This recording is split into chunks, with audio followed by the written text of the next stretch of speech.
Welcome to Sleepy Tales, a place where myths and legends are told slowly and softly to help you gently fall asleep. Before we begin, I'd love for you to share where you're from and what time it is where you are. It's always fascinating to see how far these stories travel.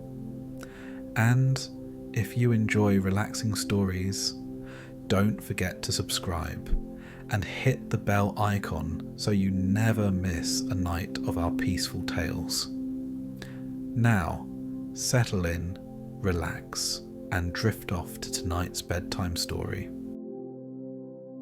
Hermes, the swift and clever messenger of the gods, is no ordinary deity.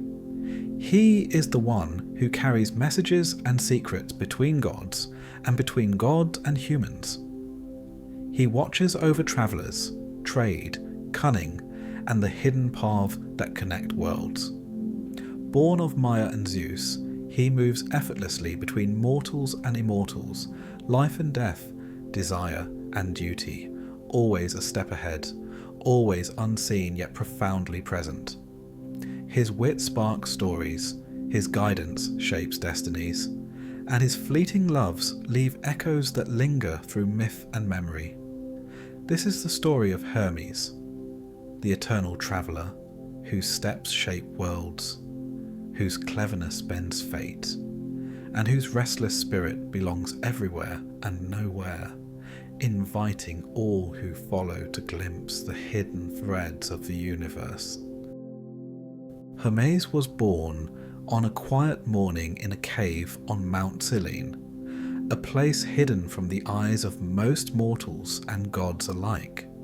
His mother, Maya, one of the 7 Pleiades, had come to this cave to be alone, shielded from the constant presence of Olympus and the gaze of Zeus's other children. She was gentle, shy, and careful, but the world she sought to hide from could not contain what was coming. Hermes arrived not with a cry of helplessness, but with a keen awareness that the world was vast and full of possibilities. From the first moments of his life, he was restless. He did not lie quietly in his cradle, as other infants might. Instead, he examined the cave, tested the softness of the stones, and pressed his small hands against the walls, as if the very earth held secrets only he could understand. Even in these earliest hours, Hermes showed signs of his cleverness. While other newborns were content with warmth and milk, he seemed to measure distances, to notice the way the sunlight fell through cracks in the cave, and to consider the movements of the birds above. Maya watched him with quiet astonishment. She understood that this child was not like the others, not only because he was the son of Zeus, but because he seemed born with knowledge, or at least the desire to discover it. His mind moved faster than his small legs could carry him, and his thoughts carried him beyond the simple concerns of hunger and sleep. Before the sun had fully climbed the sky on his first day of life, Hermes was already creeping from the cradle, carefully stepping over stones and roots that might betray his path. He learned quickly, observing the patterns of shadows and the paths of animals that passed near the cave. By noon, he had decided on a small adventure. He would go beyond the cave. Maya, cautious yet helpless against the strength of this swift child, could only watch as he slid through the forest, unseen and unnoticed. The newborn Hermes was alone, yet entirely capable, driven by an insatiable curiosity.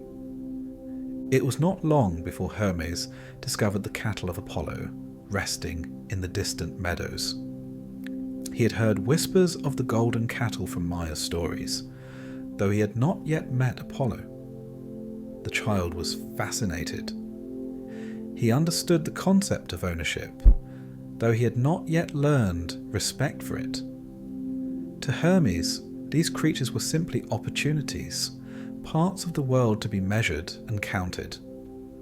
By the evening, he had managed to find clever ways to move the cattle without being seen, even arranging them so their tracks ran in opposite directions to confuse any pursuers. It was the first demonstration of a skill that would define him for eternity. The ability to navigate boundaries, to cross limits without being stopped, and to act with speed and ingenuity. Hermes did not act out of malice. He was not cruel. His intent was discovery, play, and the challenge of testing his abilities. He was the embodiment of movement itself, and stillness was foreign to him. By the time Apollo discovered what had happened, the newborn had already fashioned a small lyre from a tortoise shell, its strings pulled tight and ready to produce music. This gesture, simple yet astonishing, served as both apology and proof of cleverness.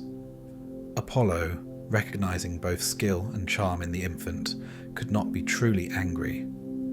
The lyre became a symbol, a tool, and a gift, and Hermes' quick thinking secured him a place among the gods. In that moment, a child who had begun life in a hidden cave began to shape the world around him. From this first adventure, Hermes' character became clear. He would be the god of travelers, always moving between places and realms. He would be the god of trade, understanding value, exchange, and cunning. He would be the god of language, invention, and stories, capable of persuasion and speech that could sway both mortals and gods.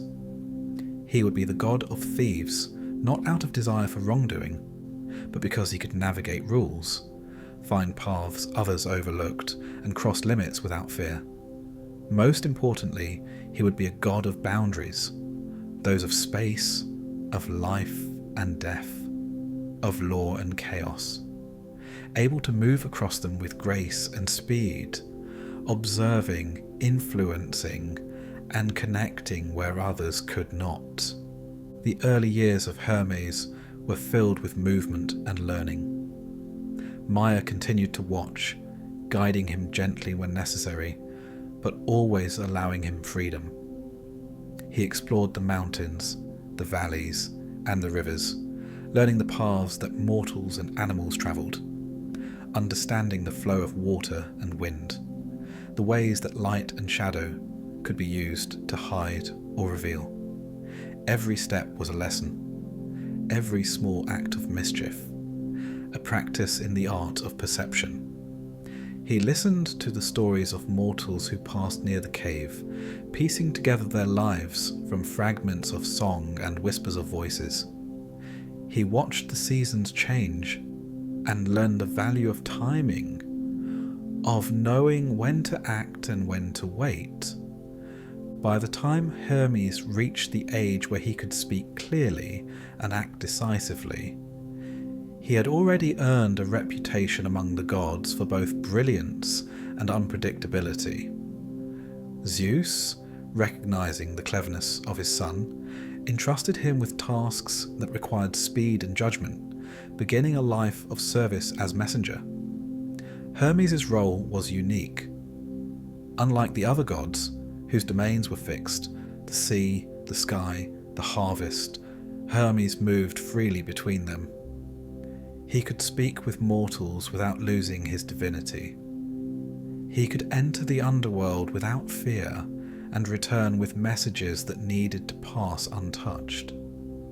The skill he had honed as a newborn, stealing and arranging cattle with cleverness and subtlety, now became the foundation for a life of purpose. Hermes' charm and wit made him welcome on Olympus. He was never in competition with the other gods in strength or dominion, but in intellect, speed, and cunning he was unmatched. Apollo, whose cattle he had first taken as a child, became both rival and companion, recognizing in Hermes the spark of genius and the restless energy that could serve the greater work of the gods. Even Hades, who rarely saw the light of Olympus, respected Hermes' ability to move between realms. For in the swift steps of this young god, the boundaries of the world seemed less rigid. It was in these formative years that Hermes truly came to understand his role. He was a bridge, a traveller, a connector. His cleverness, which had begun as play and curiosity, became a tool for communication and negotiation. He learned the value of timing, of foresight, and of observation. Every act, every journey, every small adventure prepared him for the tasks that lay ahead.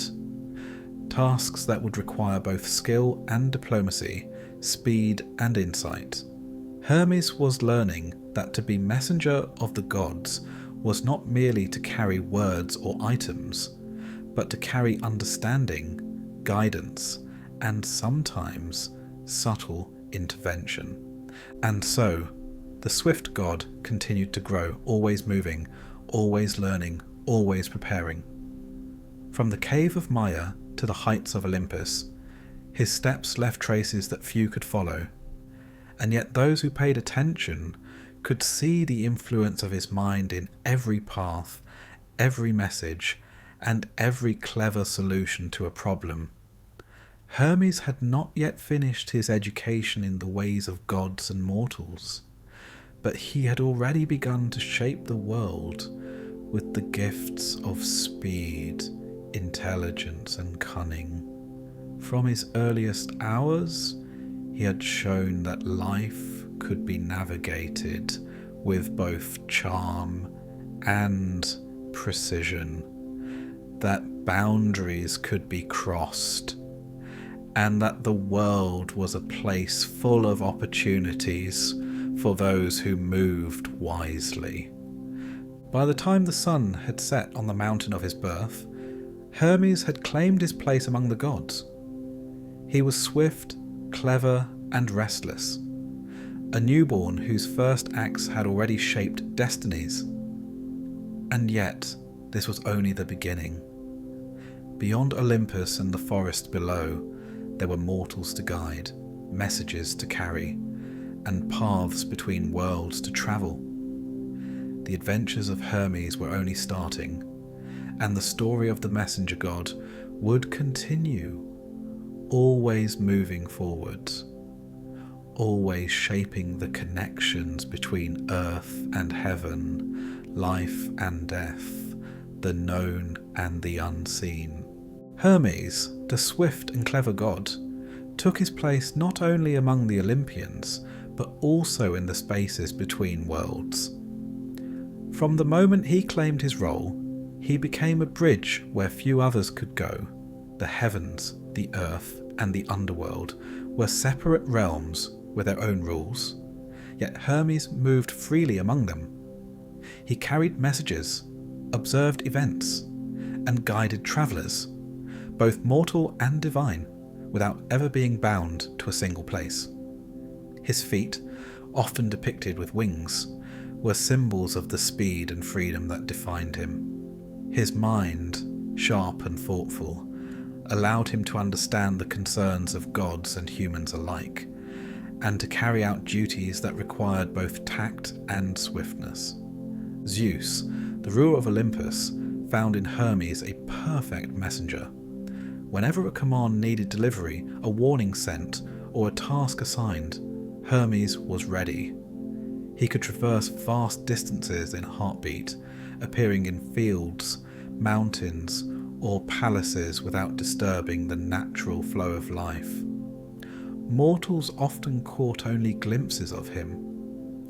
A flicker of movement at the edge of a road, a voice that seemed to come from nowhere, or a shadow that vanished before they could understand its source. In this way, Hermes became known as a god who could be present without interference, who could observe, guide, and intervene only when necessary.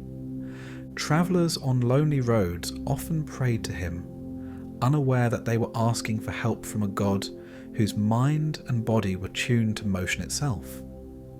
A lost shepherd, a wandering merchant, or a hero on a dangerous journey might find a sudden gust of wind guiding them in the right direction, or an unmarked path opening when the way seemed impossible. Hermes' intervention was never heavy-handed.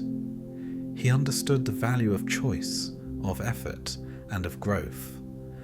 Mortals who received his aid often did not know that a god had helped them, and that was precisely the point. Hermes respected the balance between assistance and autonomy. In the stories of heroes, Hermes was a constant, sometimes subtle, sometimes unmistakable.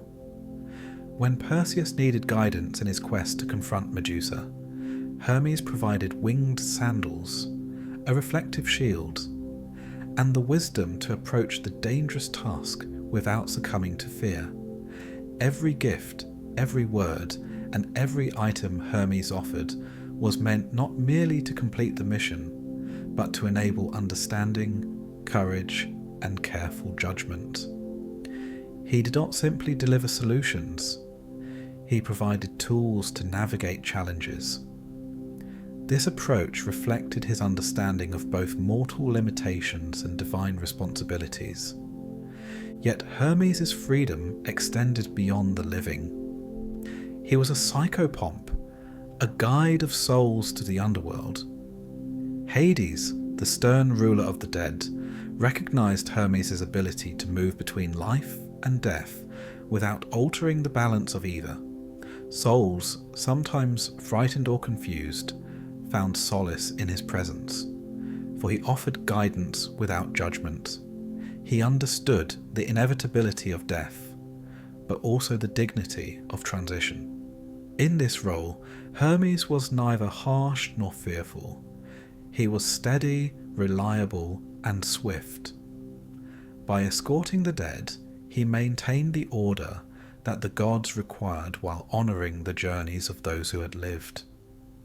This rare ability to navigate realms without disruption marked him as unique among the Olympians.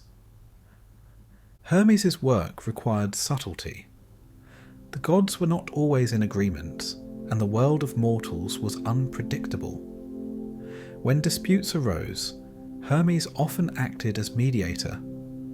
A quarrel between siblings, a disagreement between kings, or a clash of gods could be eased by his intervention. He listened, observed, and conveyed words with precision, often turning potential chaos into understanding. His influence was not coercive.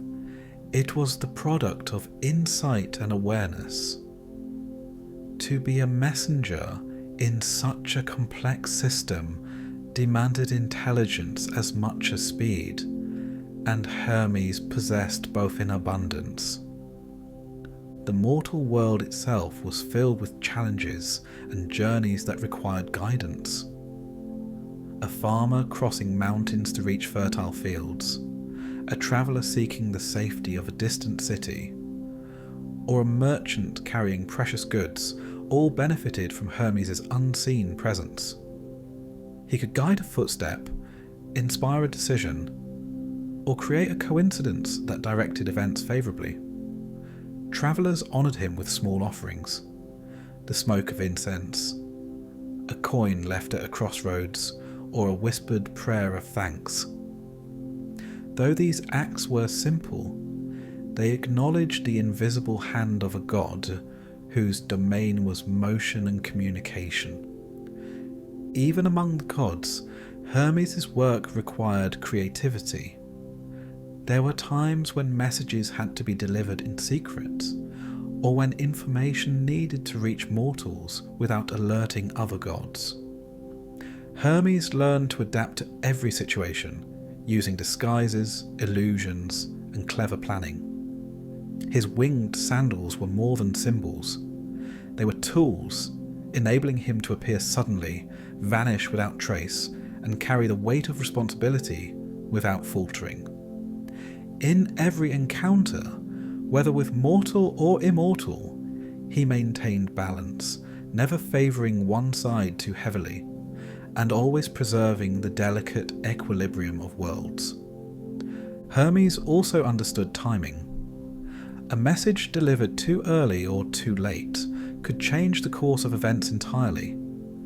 He developed patience, even in his swift nature, and learned to observe before acting.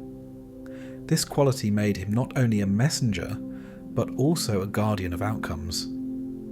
He could anticipate consequences, plan routes, and prepare for obstacles in ways no other god could. In this sense, his speed was matched by wisdom. His cleverness in navigating both literal and metaphorical paths became a hallmark of his character, and it allowed him to fulfill his role without fail. The relationship between Hermes and the underworld was particularly notable.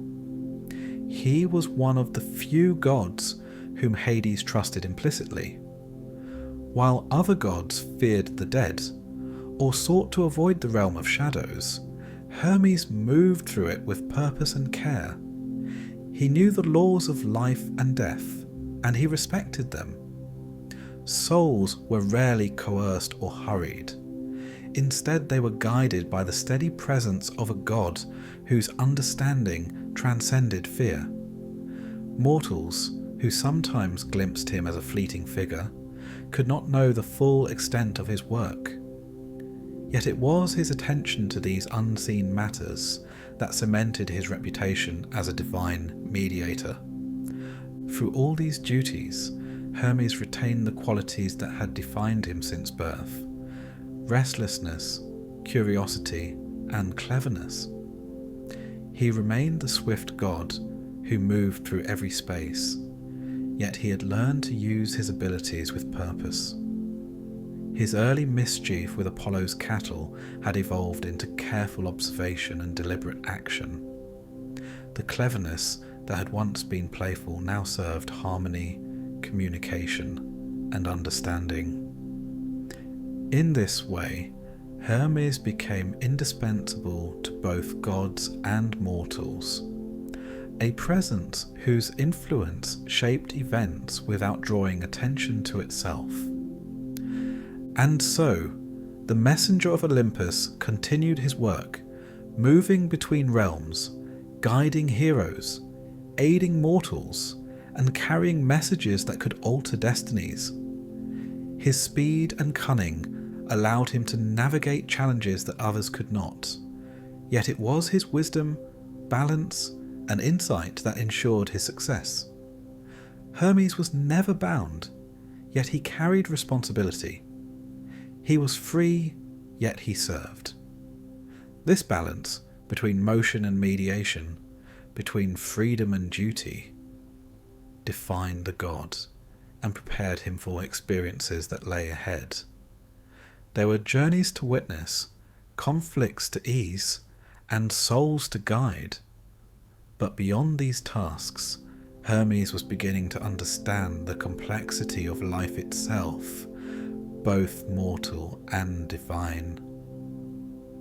As he moved along the hidden paths of the world, Hermes glimpsed the fragile nature of mortals, the unpredictable desires of gods, and the silent weight of death.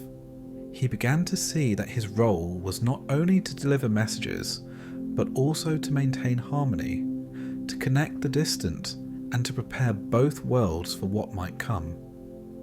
His restless energy was no longer merely mischief or curiosity. It was purpose. The lessons of speed, observation, and cleverness were now tools for understanding life in its full complexity.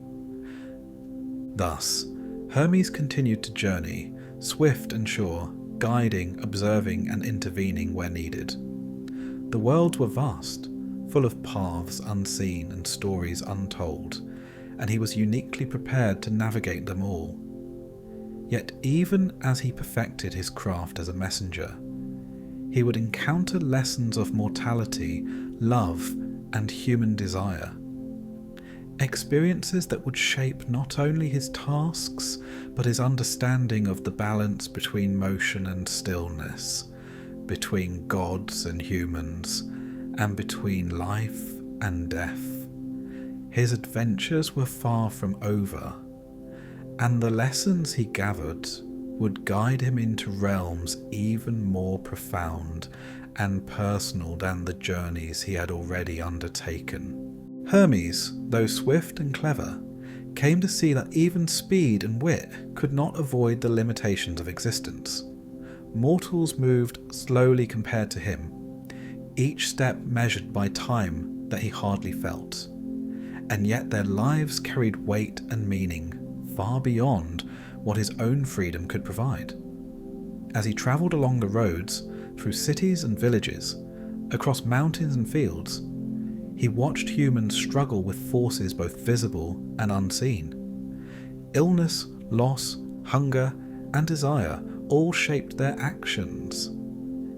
And Hermes began to understand the fragile web that connected life to destiny. The god who had once moved with unthinking mischief now observed with care. A child fell from a cliff. A farmer lost his crops.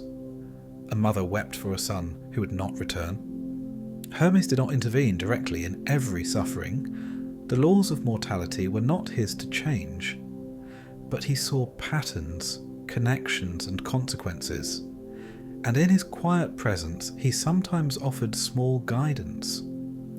A sudden wind might redirect a wayward cart, a faint shadow might warn of danger, or an unexplained intuition might lead a mortal to safety. These acts were subtle, almost invisible, yet through them he shaped the course of human lives without overstepping the boundaries of fate. Time, in particular, fascinated him.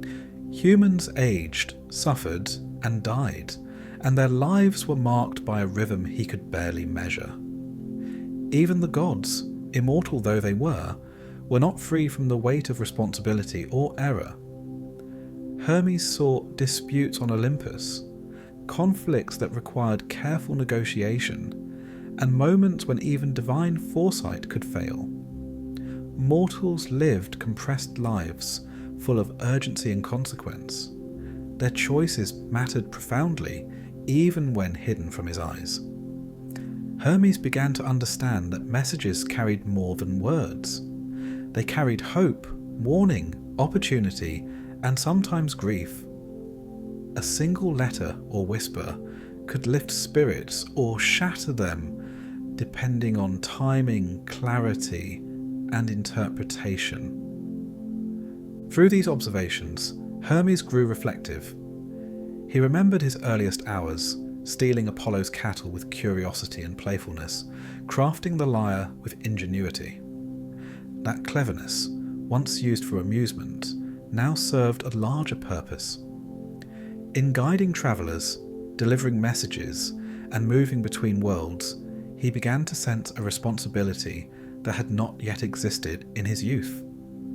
Motion alone was not enough. The meaning behind movement mattered. His speed became a tool for balance, for mediation, and for supporting the fragile structures of mortal life without overwhelming them. The influence of Hermes was subtle but undeniable. Myths themselves were shaped by his presence. Heroes completed quests, kings made decisions, and families endured trials, often with only a fleeting awareness of a divine hand guiding them. When Perseus confronted Medusa, when Odysseus navigated treacherous seas, when simple villagers sought safe passage across mountains, Hermes' actions, small, clever, precise, affected outcomes in ways that would echo through stories for generations. Even when mortals believed themselves alone, the swift god observed, ensured the continuity of paths, and maintained the delicate balance between choice and destiny. Loss, particularly, became a lesson he could not ignore. He watched mortals grieve, sometimes for fleeting things, sometimes for losses that would shape entire generations. He saw fathers mourn sons, lovers endure separation, and communities struggle under famine or war. In every case, he observed the depth of human resilience and fragility. His role as psychopomp made these experiences even more profound. Guiding souls to the underworld, he witnessed the finality of death, yet also its order. Life and death, beginning and end, were not merely points along a line, but parts of a greater continuum that required understanding, timing, and respect. Desire, too, presented lessons for the messenger god. Mortals wanted wealth, love, power, or knowledge, and often sought paths that led to danger or disappointment. Hermes observed the consequences of longing, actions taken too quickly, promises made without care, choices weighed against fleeting pleasures. He began to recognize that even divine gifts could not override human nature. Wisdom, he realized, was not just in the ability to move or act, but in knowing when to intervene, when to guide subtly, and when to allow growth through trial. His cleverness became tempered with empathy, his agility paired with discernment. This period of reflection also revealed to Hermes the limits of gods themselves. Though immortal and powerful, they could not always foresee the full impact of their commands. Messages sent in anger or haste could spiral into unforeseen consequences. Orders given without understanding mortal context could fail. Even Olympus had boundaries, and the swift god, once a mischievous child, became a careful observer of both divine and mortal limitations. He learned to navigate these constraints with skill, maintaining communication and connection across all realms while respecting the natural laws of life. Hermes' quiet guidance sometimes went unnoticed, yet it shaped history. A king spared a city because of a warning carried in the wind. A hero found courage because of a fleeting vision. A traveller avoided danger through instinctive understanding. These interventions were neither grand nor boastful. They were precise, timely, and deliberate. In this way, Hermes bridged the worlds not just physically but morally and spiritually. His speed allowed him to observe and act across distances, but his reflection and care allowed him to understand meaning, consequence, and balance. Through witnessing mortality, Hermes developed a deeper understanding of time, action, and responsibility. He saw that lives, though brief and fragile, held profound significance. Every decision, every encounter, every word carried weight. Messages could heal or wound. Opportunities could arise or vanish, and the outcomes of actions often depended on subtle guidance. Hermes' skill, once a tool for play and invention, became a mechanism for balance, mediation, and preservation. He was not merely a messenger, but a guardian of connections and a quiet influence on destiny itself. Even in his work among mortals, Hermes retained his characteristic swiftness and cleverness.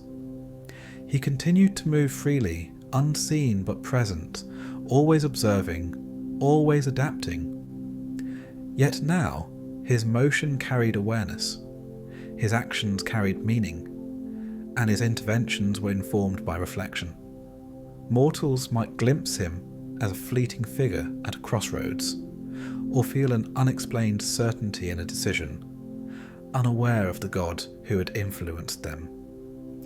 Hermes understood that the value of movement was not merely in reaching a place, but in guiding others to a place safely, thoughtfully, and purposefully. And so, the messenger God continued his journeys between worlds, now tempered by the knowledge of mortality, limitation, and consequence.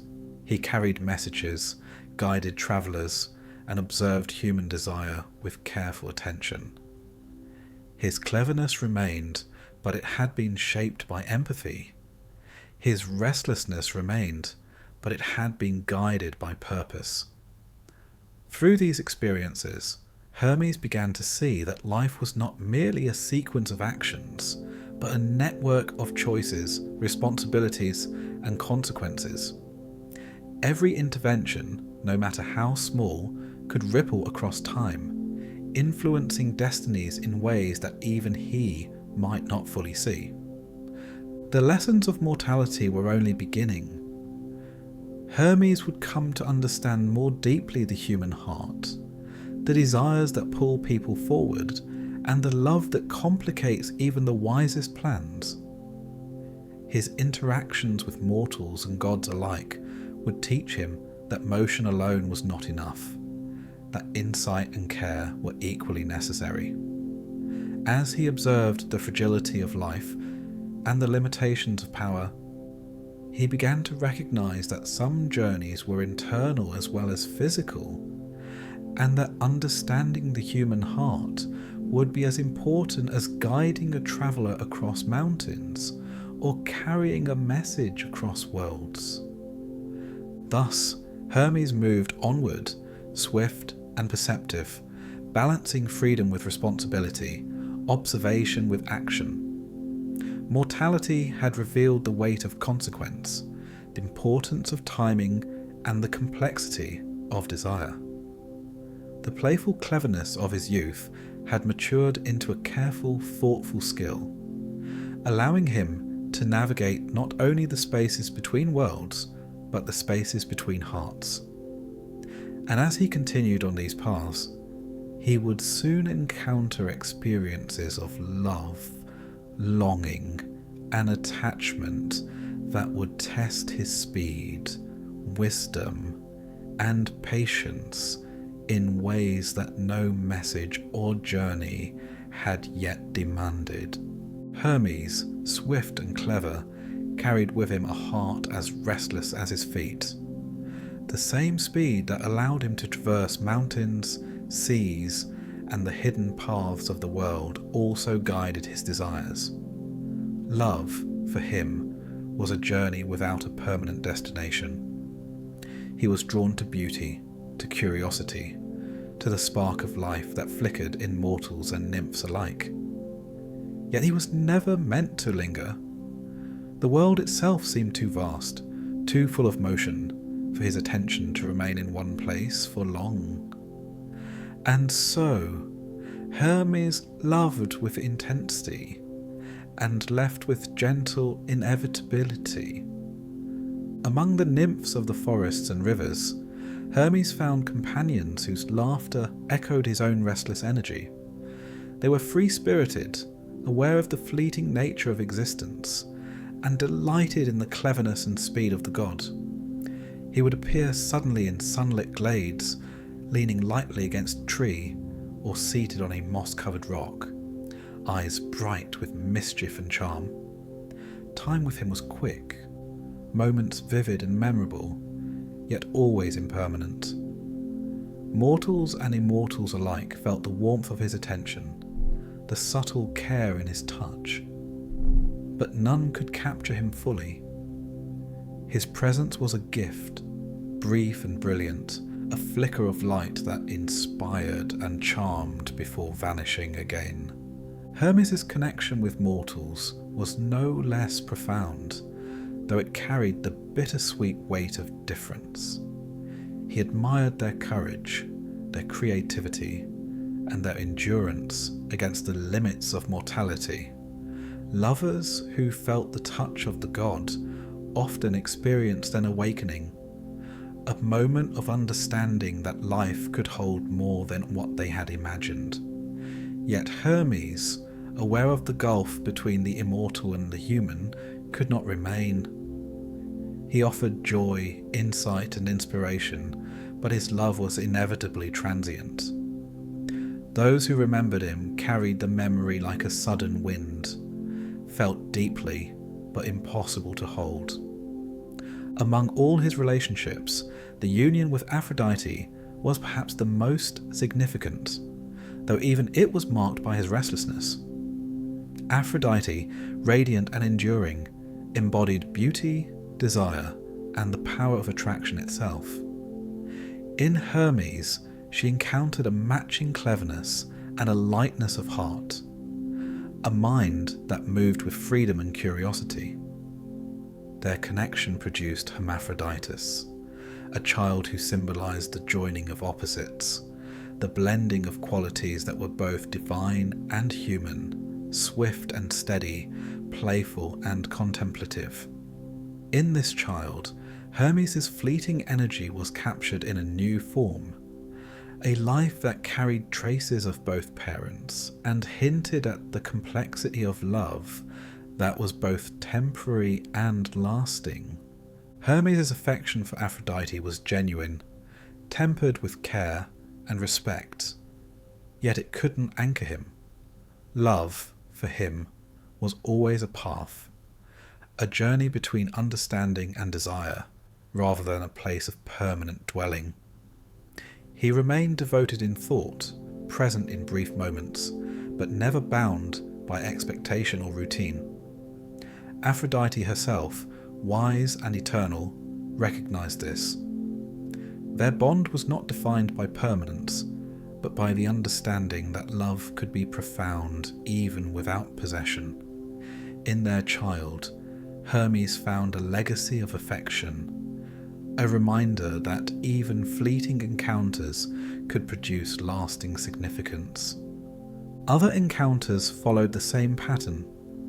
Mortals and nymphs felt his charm and intelligence, the warmth of a presence that seemed to understand their needs before they themselves could articulate them. He offered guidance, attention, and subtle gifts. A coin placed at a crossroads, a hidden message of encouragement, or a moment of insight that could change the course of a life. Yet always he moved on. His love was never absence of feeling, but rather an understanding that attachment could not be permanent, and that the value of experience was heightened by its impermanence. In these moments of love, Hermes also began to understand the nature of desire itself. Mortals longed, hoped, and sometimes suffered from the weight of expectation. Gods, too, could struggle with attachment. Hermes learned that affection required awareness, that influence came with responsibility, and that the act of loving did not necessitate possession. He discovered that the quality of attention, focused, sincere, and respectful, mattered more than duration. His heart, swift as the wind, could feel deeply without binding itself. And in this paradox lay the essence of his relationships. Hermes' lovers, both mortal and divine, often carried forward lessons of courage, joy, and inspiration. Those who knew him remembered not only the thrill of his presence, but also the subtle wisdom embedded in his fleeting gestures. A whispered insight, a sudden solution to a problem, a playful challenge or test. All of these were expressions of his affection, as much as any embrace or shared moment.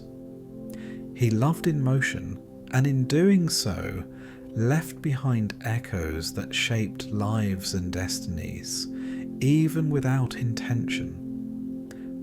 This understanding extended to the wider world as well. Love, desire, and connection were not bound solely to intimacy or attachment. They existed in movement, in guidance, in observation, and in fleeting influence. Hermes' approach to love mirrored his approach to travel and communication. He moved between hearts as he moved between worlds, offering what could be offered, witnessing what could be witnessed, and departing with care rather than abandonment. Even in his absence, his presence was felt in subtle ways, in inspiration, insight, and memory. Hermes' own restlessness never wavered. He moved through life with the awareness that attachment could not slow his steps, that even affection must sometimes yield to freedom. Yet in his heart, he retained an understanding of love's depth and significance. Every encounter, every brief union, every inspired thought left its mark on both giver and receiver.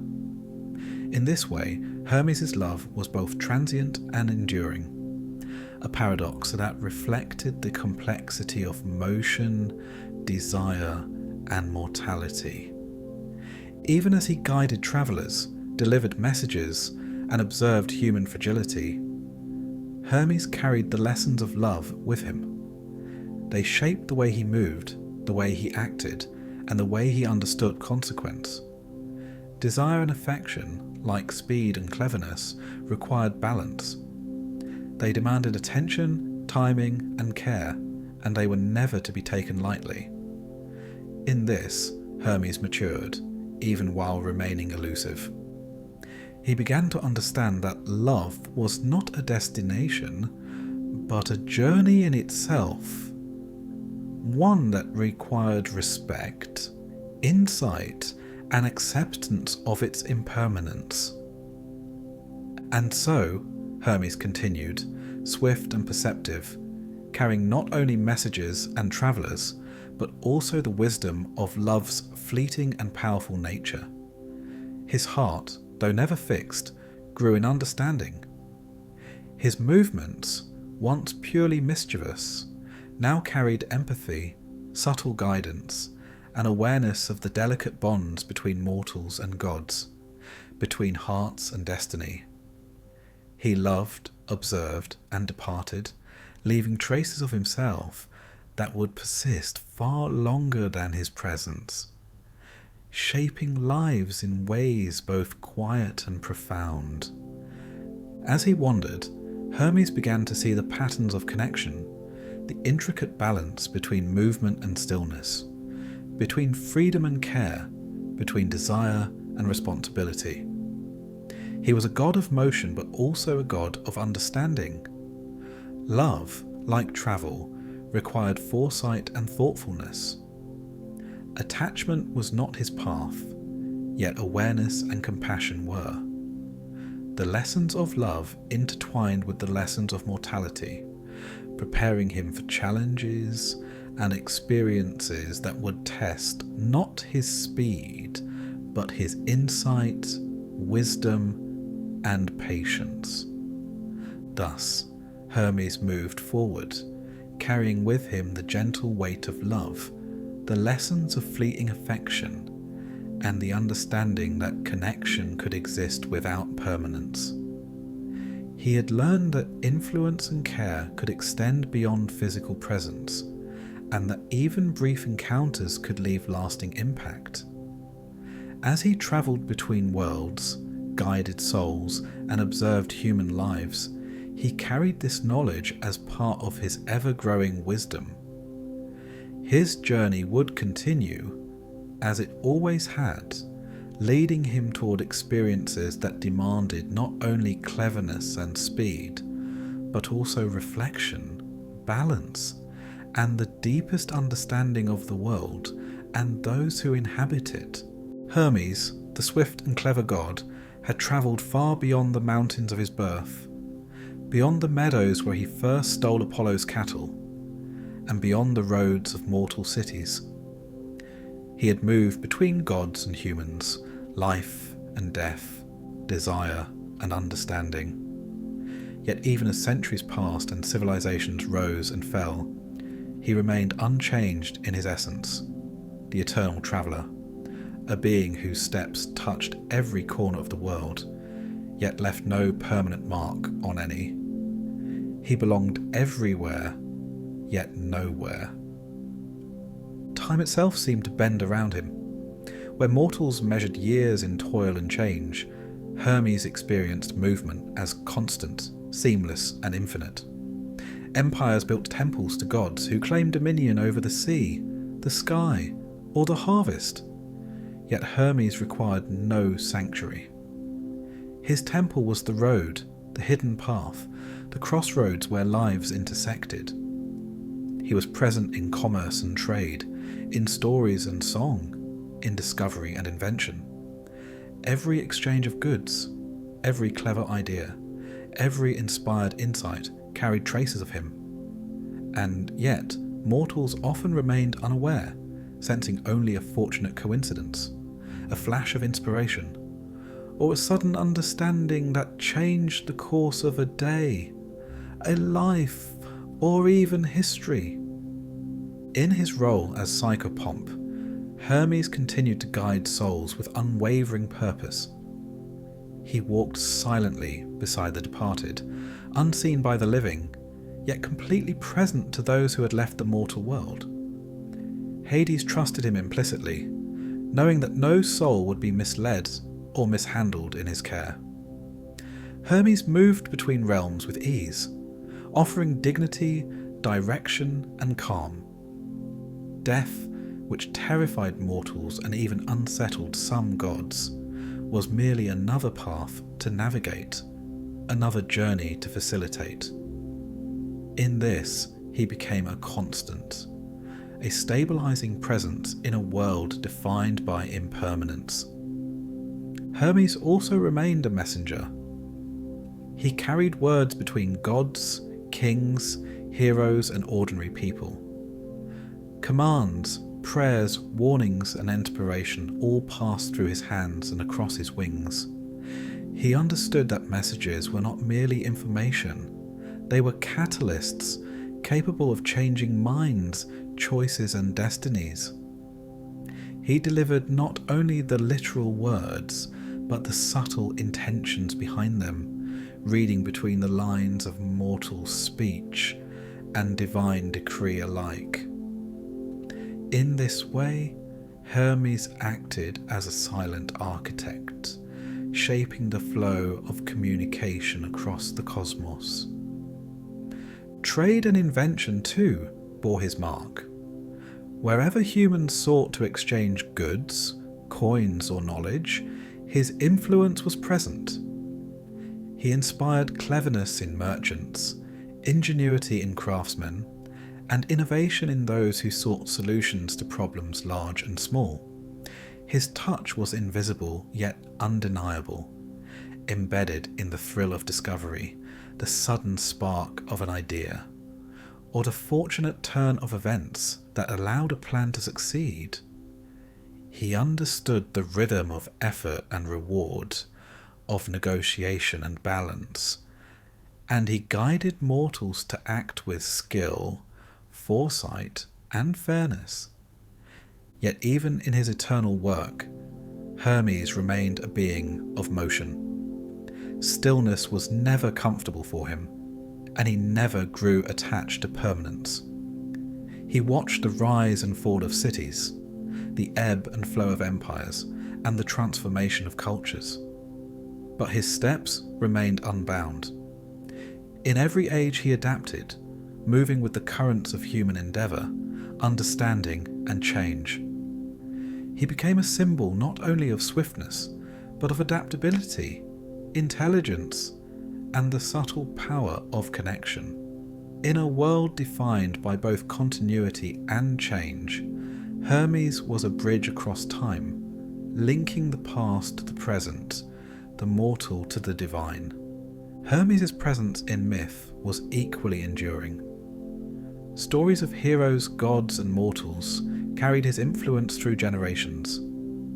Perseus with Medusa, Odysseus on the seas, and countless travellers who found guidance at crossroads all bore traces of his swift intelligence and careful intervention. Myths themselves were a form of motion, passing from one mind to another, and Hermes existed in every telling, shaping events invisibly, ensuring that lessons, courage and cleverness endured. Though the details of stories shifted, and the mortals who once lived were gone, the essence of Hermes, his speed, his wisdom, his mediation, persisted. In observing humans over the centuries, Hermes continued to understand the fragility and resilience of life. He had seen love flourish and fade, dreams realized and dashed, and every fleeting experience of mortality. These observations informed his interventions, his guidance, and his understanding of connection. He could inspire courage where fear threatened, insight where confusion clouded judgment, and hope where despair lingered. Yet he never imposed. Hermes worked with the natural flow of events, steering subtly, nudging gently, and allowing lives to unfold according to their own rhythm. His wisdom lay in knowing when to act and when to watch, and this patience distinguished him among the gods. Hermes' love for life itself, both mortal and divine, remained vibrant. He moved among humans not only as guide, but as witness to the full spectrum of existence: joy, sorrow, triumph, loss, and the quiet moments in between. Mortals felt the occasional brush of his presence as inspiration, a sudden solution, a fortunate encounter, or a moment of clarity. Even those who never recognized him personally were shaped by his motion, guided by his unseen hand in the flows of time, commerce, and thought. In this way, he became more than a god of travel or cunning. He became a subtle architect of civilization, of understanding, and of human experience. Yet Hermes did not belong fully to any place. Mountains, rivers, forests, cities, and temples were merely stages for his movement, not homes. He belonged to motion itself, to the spaces between destinations, to the moments that connected one thing to another. Travellers, merchants, heroes, and even gods relied on him, yet he remained independent, untethered, and eternal. His restlessness was not mere whim, it was essence, a reminder that existence is shaped as much by the paths we take as by the places we reach. Hermes was always in motion, and through that motion, he carried both freedom and purpose. In every act, Hermes embodied connection. He linked mortal to mortal, mortal to divine, and life to death. He ensured that messages, gifts, and ideas moved swiftly and accurately. He inspired, guided, and mediated. Yet he never lingered unnecessarily, leaving room for choice, growth, and consequence. The lessons of mortality, love, and motion, gathered across centuries, had shaped him into a god whose power was subtle but enduring, whose presence was quiet but transformative. He was the bridge across time and space, the link between understanding and action, and the god who could walk everywhere while belonging nowhere. Hermes' eternal travel continues, even now, unseen but present. He walks along roads not yet paved, crosses rivers not yet charted, and whispers guidance in the ears of those who are lost or uncertain. Every journey, every invention, every inspired word carries the imprint of his motion. Myths fade, languages change, and civilizations vanish. But Hermes remains. He exists wherever movement, communication, and discovery occur, a silent observer and active participant in the unfolding of life. And so, the god of travellers, commerce, language, thieves, and boundaries endures. His cleverness, speed, and insight continue to shape events, guiding the flow of existence with subtle precision. He is a presence felt in the wind that leads a traveller safely, in the sudden inspiration of a thinker, in the quiet reassurance of a soul finding its way. Hermes is eternal, not because he forces permanence, but because he embodies the essential motion of the world, the connections, the transitions, the discoveries, and the paths that continue long after one mortal life ends. The story of Hermes does not conclude, because it cannot. He is still moving, still observing, still guiding, and still inspiring. His steps echo in the spaces between us, unseen yet profoundly present. Wherever a message is carried, a journey undertaken, or an insight realized, Hermes walks beside it, his presence woven into the flow of life itself. He is the eternal traveller, the messenger, the guide, and the subtle architect of connections, embodying motion, thought, and understanding in every era for all time.